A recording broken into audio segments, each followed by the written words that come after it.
Suko, ha? Okay. Nakatawa dyan ko anak niya kay nagpasidaan na siya nga di daw na ko siya kasabaan, di daw ko masuko. Muna, tulog na taon ha? So mao to ako na siyang gipasulat sa tracing sa names kay assignment na nila. Unya karon nagsige na siya giyayo dira kay daghan kina siya lingaw magkuan. Nagdali daw na siya. Tanawa. Di na nagidali. Daghan ko lingaw. Ako usay anak kay magsigig erase. Daghan kay na siya lingaw pasulat ton. Wala ako sa photo, jud ko usahay.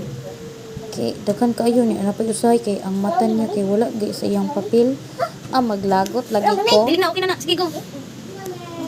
Ya dili ba siya gusto nga masuko ko. Arang-arang na siya karon kay kanang kanang mag-focus na siya sa iyang ginabuhat ba. Tung niagi jud nga bag-o pa jud kanang maski mag-color lang na ang iyahang mata na adito sa layo. Asa na siya magtanaw-tanaw.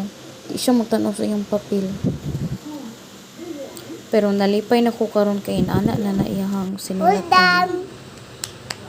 See, happy ko siya kay humana daw siya. Thank you for watching.